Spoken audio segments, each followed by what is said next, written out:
Hey everybody, it's Never, and welcome to Commuting with Never. Today we're going to talk about gaming computers.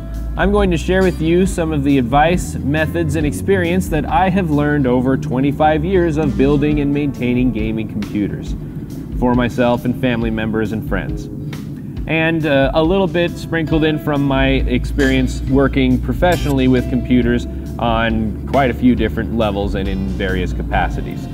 This is not the be-all end-all guide of gaming computers, quite far from it. It's simply my methods and experience. There are people out there that are smarter than me that might do it differently, but this way has worked well for me, and I hope it helps someone out there.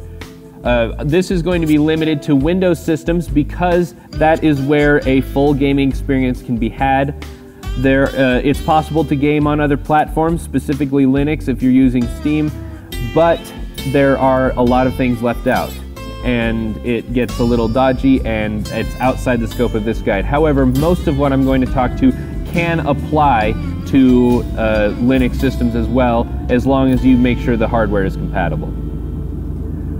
So I'm going to divide gaming computers into three basic tiers.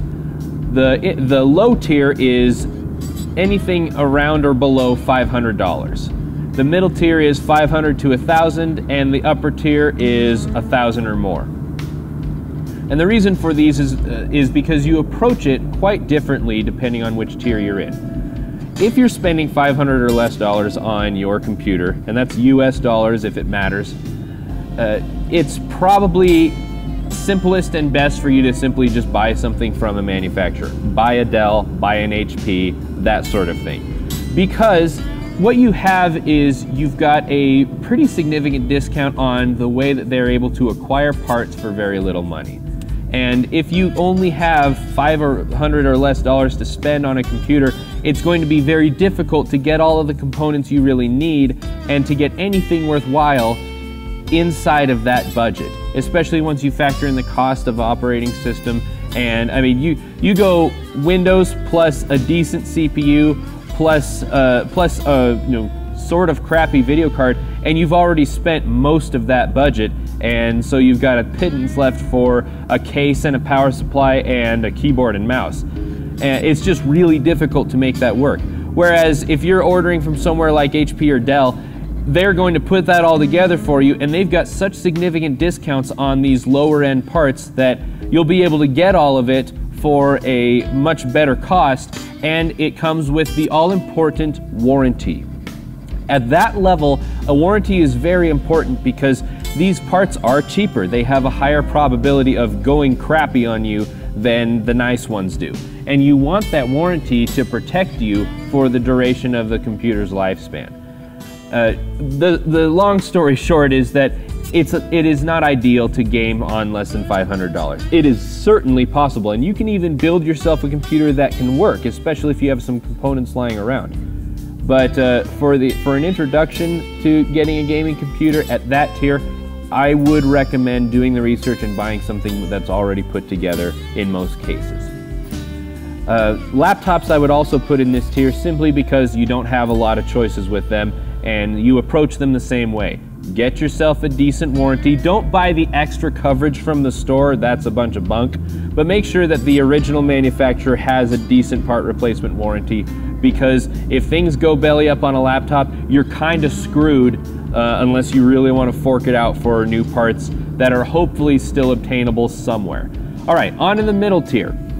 This is where things start to get real, and the only difference between the middle tier and the upper tier is that with the middle tier, you really have to factor price and performance fairly equally. Whereas with the upper tier, you can factor performance in higher than you can with price, and that's what ends up pushing the cost over $1,000. It is very reasonable to build yourself a really good gaming computer for $700 or $800, like really good. You can build a decent one for $600. There is quite a bit of difference between $500 and $600 when it comes to that sort of thing. But let's jump into the specific hardware things and get going. I build on Intel CPUs. It is possible to do very well and to save your money and get great performance with an AMD system. I just choose not to do it because Intel is, in my experience, more consistent. That means that you are almost never going to run into any compatibility issues with the Intel side, whereas with AMD, once in a blue moon you will. You're also going to run into very consistent price points and relative performance points with Intel across history, whereas with AMD, sometimes there will be some discrepancy. If you love AMD, by all means, go that route. It is a fine way to go, but I choose to go with Intel for the simplicity, especially these days. So the generation of CPU that you get, or the architecture, it plays a factor, but it plays the factor for not really so much for performance in gaming, although that does have a factor in it. It's mostly how new of stuff do you want it to support. And I'll get more into this when I talk about motherboards. But specifically with CPUs, you've got three basic models from Intel. You have an i3, an i5, and an i7. If you are building a super budget gaming computer in the low tier, an i3 is probably going to be the way to go. And the reason for that is because it will actually leave you some room in your budget to buy the rest of the computer. An i3 is not a terrible choice, it's just not nearly as good as the other options. You can play World of Warcraft on an i3, you can play Skyrim on an i3 if you want to give a few things up. So the main one is the i5. And now some people say, well, I need to get the i7. Well, here's the facts about that. The margin of increased performance from an i5 to an i7 on almost every game is going to be less than 10%. I'll say that another way. Going from an i5 to an i7 in the same generation of CPUs is going to get you about a 10% or less increase in gaming performance. And the cost difference from an i5 to an i7 is around 30 to 40%. So an i5 generally costs around $200, $220. An i7 costs around $300 to $350. So you're going to spend an extra 30% of the cost for 10% more improvement, maybe, in some games. My point is that an i7's not worth the money in the middle tier, not even close. The only time you should actually spend the extra money on an i7 is for two situations. Number one, you have plenty of money and you just have to have the best. Hooray! You will have an i7 and it will sit there and twiddle its thumbs for most of its life. Or you do something else that will actually utilize the i7. You do a lot of video encoding. You do a lot of code compiling. That sort of stuff, the i7 will actually make a difference, and it will really shine and make a huge improvement over those activities. But in playing games, the i7 just really doesn't make much of a difference at all. Save your money, get the i5. You will save about $100 by getting an i5. So imagine we're going to take that $100 we would have spent, and we're going to set it aside. So the next thing is the motherboard.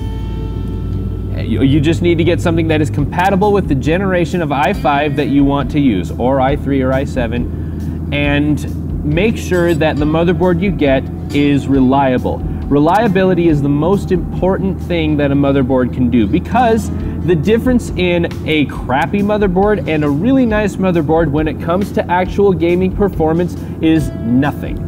It is less than 5% in almost every measurable case. You can go and do this for yourself. Spending more money on a motherboard does not mean your games will run better, even if they try and tell you it will. What it does mean is that the motherboard is less likely to fail, and it means that it will have extra features that might be really nice. It might have faster disk I/O performance, but it's really not going to make a big difference in games because you're just not pulling from disk that consistently for it to make a difference. It might have better onboard audio, which will make your game sound better, but it won't give you a higher frame rate or anything like that. So that's the stuff to pay attention to. In the Intel side of things, I do recommend sticking with the Intel chipsets. There's like NVIDIA chipsets and some other stuff out there. In my experience, it's fool's gold. Stick with the Intel chipsets. They are the reliable, tried and true ones. And your motherboard, it is the central nervous system of your computer. It needs to be rock solid reliable. That's where you spend the money.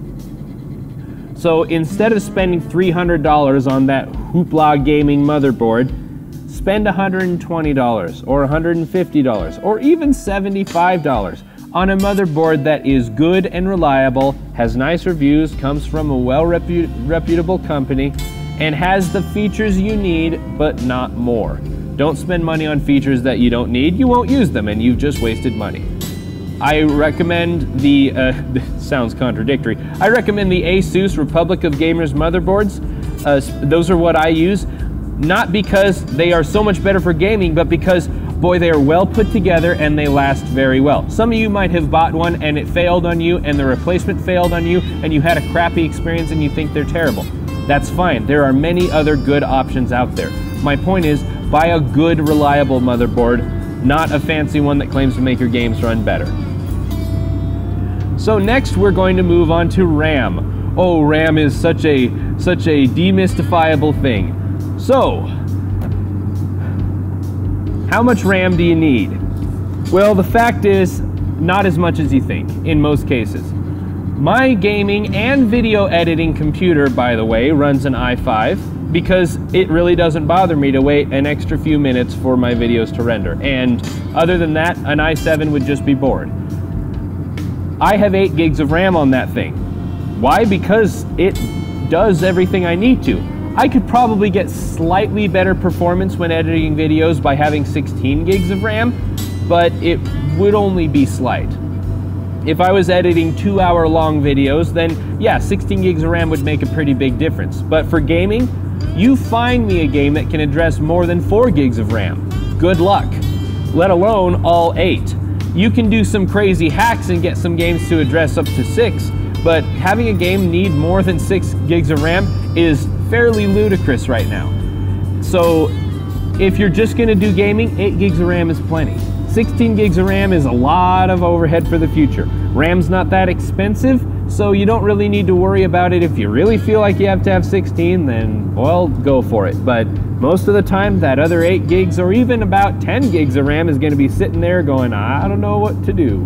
So 8 gigs of RAM is fine for gaming. 4 gigs of RAM is kind of pushing it because you're gonna have your operating system and any programs running in the background fighting over that 4 gigs of RAM with 64-bit games. So do not get 4, get 8. But here's the big thing. Do I need to get DDR4? Now, right now, DDR3 is kind of the standard. DDR4, so far, it's just not showing that big of a difference in games, but it's not a problem to get it if you feel like you really need to. It just won't make a very big difference. It was a very long time before DDR3 won out over DDR2 when it came out, and that's how it goes. Usually, the change of a DDR spec, you can wait a good 6 months to a year before you even need to worry about going to the new one after it comes out, because things just aren't going to take advantage of it that quick. But what speed of RAM do you need? Now, here's where I'm gonna demystify some stuff for you. That 2100 megahertz RAM out there that costs twice as much as the other stuff is a complete waste of money. Do not buy it. It is absolutely unnecessary. And this is performance differences along the lines of the motherboard changes that I was talking about. Here's what I did.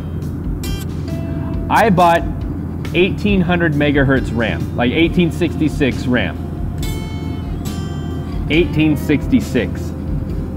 And I underclocked that stuff to 1600 megahertz. Why? Because the difference in performance from 1600 megahertz DDR3 to 21 or 2400 megahertz DDR3 is bunk. It's nothing. It is absolutely nothing. Except maybe a fraction of a percent. But it's seriously, it's like barely even a frame per second. It is not worth the money by a long shot. So that extra $100 to $200 you were gonna spend on your fancy RAM with a high number, just set it aside, an extra $100 in that pot, now there's 200 in there, and get yourself 8 gigs of DDR 1600 or DDR 1866, and here's what you do, you underclock that stuff so that you can have good timings. The timings are what really matter. So good numbers, good timings, lower isn't always better, but it usually is. Go for 9s. So you want to get like 9999924 Cas9. The Cas latency is the important number. You want a Cas latency of 9. 8 is good, but the difference between 8 and 9 isn't very a big deal. 10 is okay, but once you start getting above that, you're actually going to be hitting your performance for some things a little bit, because that is how fast your RAM can actually push stuff around, is those timings. The clock speed of the RAM, we just can't move information through it quick enough to need more than 1600 megahertz. So that's why I bought the G.Skill snipers, the 1866s, and dropped it down to 1600 megahertz. And I'll tell you what, my RAM is not a bottleneck. It flies quite nicely, and I'm able to sit at those timings without any trouble. You can lock in the 999924 and Cas9, and the system will never vary from it at all. So that's why I bought that and underclocked the RAM. Now, if you've got 1600 megahertz RAM, don't underclock it to something else. That's crazy talk. You want 1600, but you just don't need more. So that's the stuff for RAM. If you don't believe me, go and do the research. I've got a friend who is a lot more wealthy than I am, and he was building just a crazy high-end system. And he went through all the different types of RAM, and he tested the, I think it was like 3 gigahertz RAM that he was putting together, and then he popped in his old 1600 megahertz RAM, and the difference in performance on all the benchmarks and game tests that he could do was so small that he returned the super fast RAM and just used the 1600 RAM. It really is no difference at all that you care about. All right, enough bantering about RAM. Let's move on to fun stuff. Hard drives versus SSDs. Now, after that stuff about RAM, you might expect me to say that SSDs are not worth the money. Oh no, they are so worth the money. SSDs are the greatest. They are the greatest, but there is some stuff to know about SSDs. Now, when it comes to smartphones, I do not purchase Samsung devices. I'll make another video sometime about why I don't. It has nothing to do with the hardware. But when it comes to SSDs, oh boy, Samsung is my bud. I love Samsung SSDs, and it's because you get amazing performance for the cost. There are faster SSDs out there than the Samsung ones. There are, and you can get them, and they're great. If you really have to have the fastest SSD, well then Samsung is not usually it. There are faster ones out there, but for a SATA SSD, Samsung is the best bang for the buck. You can get the Pro series, like right now it's the 850 Pro. It was the 840 Pro when I was buying it for my most recent system, and those are great, but you're gonna spend a little more than you will if you buy the Evo. The Samsung 850 Evo right now is just a great buy, and they are just as fast as the Pro in almost every measurable case, or at least within near enough margin that you don't care. So I recommend the Samsung Evo SSDs. The way that I set them up on my system, I'll go into more detail about this later, but I've got one small SSD, like 120 gigs for my Windows installation. And I put a few programs in there, but no games at all. Games do not belong on the operating system drive. That's crazy talk. And then I've got another SSD for games. That one's 250 gigs. It would be nice if it was bigger, but I had to make a call with where I was spending the money because I don't have an unlimited budget. And then finally, I've got a regular hard drive that stores a lot of larger stuff like media, and that's where my video recording rights to and stuff like that. So I run 3 drives in my system. It's possible to get by with 2 if you don't need a big storage drive, but I would never run my system on 1 drive if I could possibly help it. You run into problems if you do that, or at least you are unable to avoid certain situations or problems. So SSDs are great, but don't buy 1 terabyte SSD. It's much better to buy 2 500s, or a 250 and a 500, or a 120 and a 250, or something like that. Get 2 of them. You will thank me later. If you can't afford an SSD because you have to have a lot of room, then I recommend sticking with like a Western Digital Black. Do not buy the green drives for gaming. You will suffer a performance hit by doing that because they are not meant to put data out quickly. That's what an SSD is so good for, is it can dish data very fast at a moment's notice, and it doesn't have moving parts, so it is much less likely to fail. A couple of things about SSDs before we move on is that when they fail, they almost never give any warning. And so if you have your important stuff on an SSD, it's a good idea to back that up. Because when they fail, they just die. They're just dead. 1 minute they're fine, the next minute they're dead. Whereas with a hard drive, you've got some warnings. It'll make that clicking noise and it'll start to act weird. An SSD, it just dies. So make sure that you've got some kind of a backup in place for the things that you can't afford to lose. That's another reason why it's a really good idea to have multiple drives on a system. And then finally, there is MLC and TLC. I think it's C. I can't even remember. Anyway, there's something that determines how the actual SSD is built and which technology is used to do it. And at first it was like, well, the M one is better because it's only, blah, blah, blah. And the T one, maybe it's not so good because it does something different. Tests over time have shown it just doesn't really matter. Don't spend extra money to get an older technology that the SSD was built on. Just buy the newest one that is a good one, that's reliable, and has the capacity you need. It may be sort of a myth. I'm not fully sure yet, but in my experience, it seems like the Samsung Magician software that comes with their SSDs has actually made an improvement in my drive's performance. Not necessarily their maximum capable performance, but in maintaining them at a high performance. So I've been running that on my system over 2 different installs, and with and without it, there appears to be a difference, although I haven't gone into a lot of detail on that. Okay, enough about SSDs, moving on. Now it's time to talk about all the little things that go into a system. Your case and your fans and whatnot, those really come down to a matter of preference. I like Bitfenix cases. I think that you get a really good quality build for your money, and they are easy to use and they look great. You should pick what you like. Some cases will cut your fingers if you're not careful. It's really a matter of preference. But when it comes to fans, there are good fans, there are crappy fans, and then there are amazing fans that no one should ever need to pay that much money for. In most cases, unless you're going to overclock, you do not need an aftermarket CPU cooler anymore. The stock Intel ones do a fine job in most cases now, but you want to make sure that you've got some nice fans in there if you don't want an annoying fan noise. The Corsair and the Cooler Master are really nice mid-range fans that will do a great job. I use a bunch of Corsair fans in my case, but if you really want some good stuff, you're going to get up to like the Noctuas.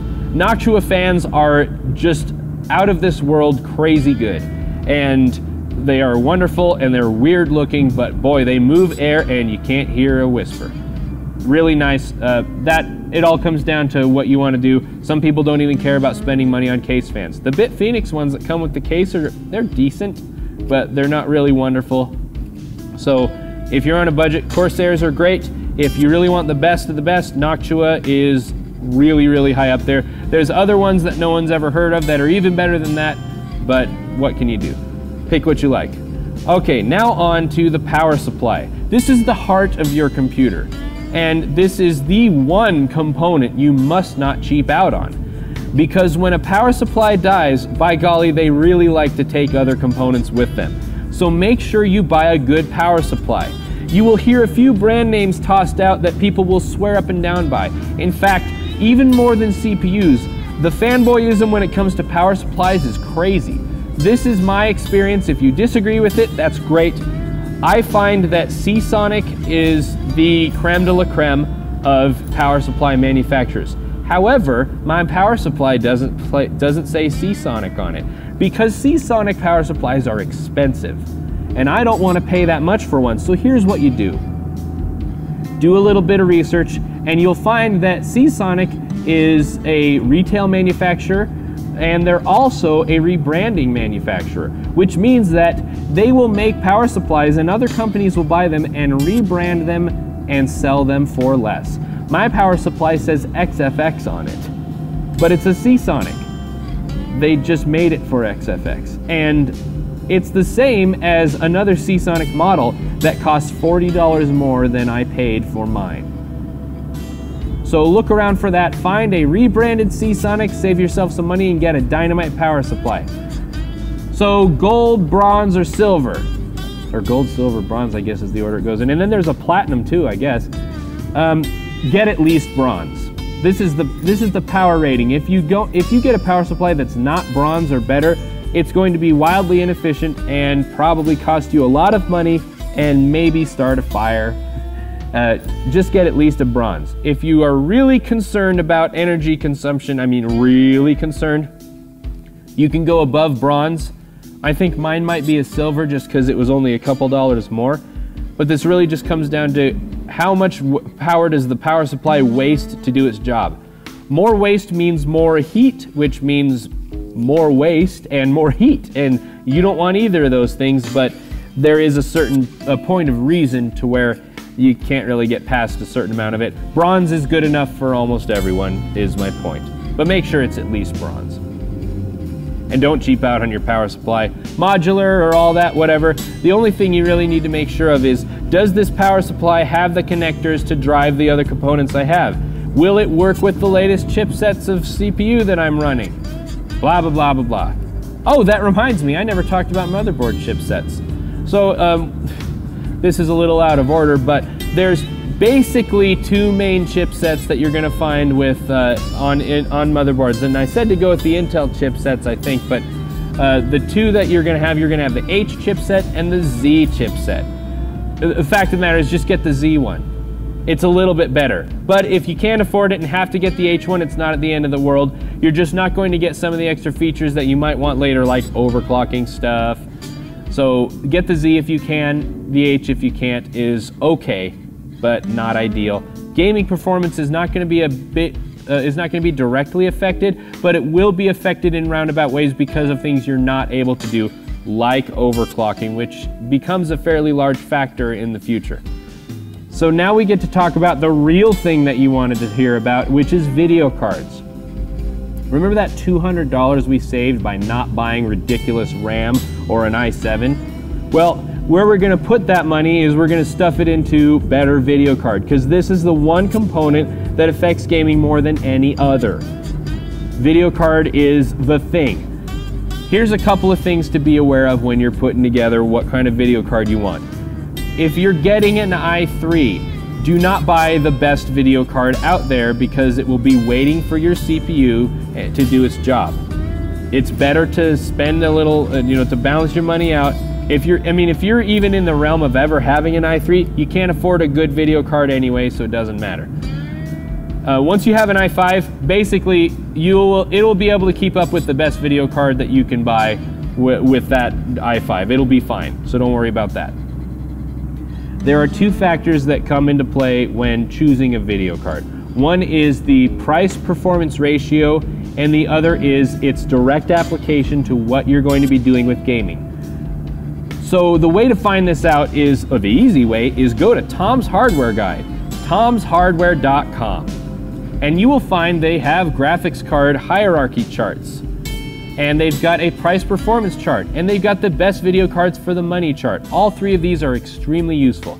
If you don't want to do the thinking for yourself and have someone just tell you what to do, go to the best video cards for the money chart and look at how much money you have to spend on a video card, and then buy the card they recommend that is not more than that much money, but is up to as much of it as possible. That's the easy way. Now the harder way is to go and look at the price-performance ratio chart. And you will find that as the price of the video card increases, so does its performance. And they go at a pretty matched pace for a while, but then after a little bit, it starts to be where the price goes up a lot and the performance only goes up a little. You want to find the point right before that happens, to where the price and the performance have gone up pretty evenly. And then right before they start to go crazy, you look at what is the video card that's right in that little spot. And if you can afford it, that's the video card you want. If you can't afford it, just go back down a little bit more until you can, And that's generally the card you want to buy, or that's the range of cards you want to be looking at. So for me, when I put my system together about 1.5 years ago, the sweet spot was the GTX 770. Now, I tend to buy NVIDIA cards because I like their software better than the AMD software, but I used AMD video cards for quite a while, even back when they were ATI, and they are a fine choice. They're really, the difference between AMD and NVIDIA as far as how well they work is even smaller than, even less varied than AMD versus Intel. Both are fine, pick the one you like. I particularly choose NVIDIA because I like their software better. So the other factor is, how much RAM do I need on my video card? Do I need a super overclocky version? Do I need a special cooler on it? Blah, blah, blah, blah, blah. Special cooler, a lot of times those will actually make a difference. Overclocked version, yeah, if you don't want to overclock it yourself, one of those pre-overclocked ones can be kind of nice, get you a little more performance if you're afraid to overclock. It has never been safer. The way you find out whether all of these matter is you go to this wonderful website called Guru 3D. That's Guru, G-U-R-U 3D.com. And you look up the video card that fits in that price performance spot you found, and you do the review of the different types of cards in that price range.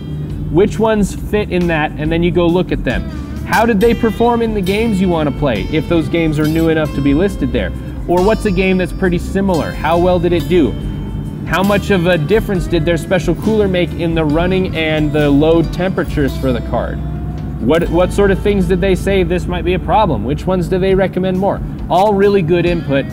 It's an extremely comprehensive site. Anything you really want to know about a video card, that site will tell you it. I mean, they even have like these glamour galleries of like 40 pictures of the video card. I mean, it's like video card porn that they do with these cards, and I mean, it gets almost a little uncomfortable, the amount of pictures they take of the video cards. But it's okay, because they give you lots of information. So the last thing is really the big question: how much video RAM do I need? This is a very hard one to answer, because the safest answer is as much as you can get, within reason.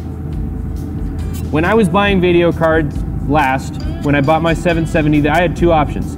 I could buy the 2 GB card and it would play every game that I have.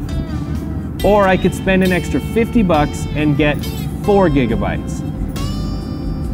And I got 4 GB. Even though the 2 GB card would play everything I had, I play Skyrim and I run a boatload of mods on it.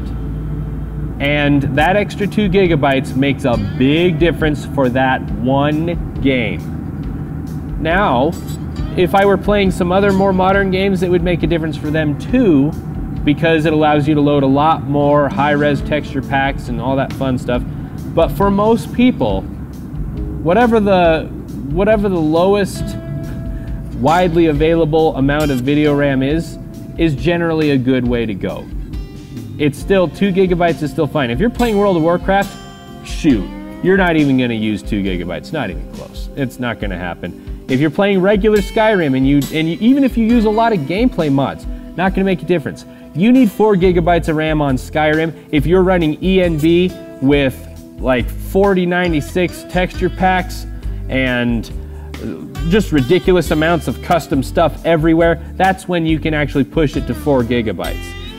And it can't go higher than that, so it's not really necessary to go higher. But if the card you want or that you can afford has more than that, it's not going to hurt you. It's just going to mean you're more compatible for the future. So hooray for that for video cards. So once you put all of that together, you can figure out, oh no, I've got too much stuff here. Where do I dial it back? So here's some of the ways, if you find you've gone over budget, that you can actually dial things back. If you have 16 gigs of RAM, drop it down to 8. Do not drop below 8. If you've got an i7, drop it down to an i5. Do not go below an i5 if you can possibly help it. The way that you really turn the knob is in your video card. But this isn't really the worst thing ever, because one option is if you can't afford it all now, but you know you'll be able to afford a little more later, you can either wait and get better stuff for the same money, or buy a video card that people have had good experience using in an SLI or Crossfire configuration, and then a little later, probably within 6 months, buy another card just like the first one you had. This is not ideal. If you can get by and do it with one card, that's almost always better. But if you don't have a choice, then going SLI or Crossfire in the future to spread out the cost of your computer is a good idea. Now, if you build a computer like this properly and you do it well and nicely and stuff, then it can last you for years. I don't build a new computer but every 5 or 6 years, sometimes more, because that's how long it takes to where my CPU can no longer keep up with what I need it to do. It really comes down to, when will my CPU and my motherboard and my RAM not be able to kick it anymore? That is when you do a proper upgrade of a whole computer, because up through that, you just buy a new video card every year or two. That's what you're looking at. And for me, I might buy a new video card like every 3 years and then replace my computer every 7. It takes a long time to really need to upgrade computers, and that time is getting longer and longer as things go, because gaming is the acceleration of quality and hardware requirements for games is actually slowing down a little bit from what I've seen. So if you build it right the first time and you spend the money initially, you will have a longer lifespan with that computer, and it's really nice to not need to replace it. So once you have the whole actual computer together and you've put all the stuff together and done that, and that's pretty straightforward, then we get down into some of the best practices for how you build software out. I talked about a little bit of this when I was talking about SSDs, but to go into a little more detail about some of the stuff that I do, I stay on the latest version of Windows because I need to support it for other people. Everybody that I know almost relies on me to help them with computer problems. So I made the upgrade to Windows 10 so that I could know it really well and be able to support it. And I mean, it performs quite nicely. There's a whole lot of scary stuff going on in the background with it, with reporting and spying and user information, and you might want to do some research about that before you do an upgrade, and be careful what you use your computer for. But I mean, the fact of the matter is, this is nothing new. It's just one more way for it to happen. But outside of any conspiracy theories, it's fine. The way that I like to organize my stuff, like I said, is I've got a main small drive for Windows, and I'll install other things on that, like Google Chrome or Google Drive, or little things like that that go in my system tray. I don't install any main software on there, like the Adobe Suite or any games at all. They don't belong there, because if there's one drive that's going to have a software issue on your computer, it is always going to be the operating system drive. You want your games separate and safe from that. And so that's why I have a second drive where I install all my games. That's where Steam is, that's where WoW is, all of it goes there. And that's where like my video editing software and stuff like that goes. Because doing it that way allows you to do something pretty magical. Some games this isn't necessary, but it helps with a few of them out there. With World of Warcraft, that's what we call portable software. And the fact of the matter is, you can take your WoW folder and copy it to a USB drive and plug it into another computer and just run the executable, and everything that that game needs is inside of its folder. So it'll just boot right up and run, no sweat. But other games require a proper installation, like Mass Effect. But what if you need to reinstall your computer and you've got Mass Effect set up with some sweet mods and you just want it to be exactly the way it was?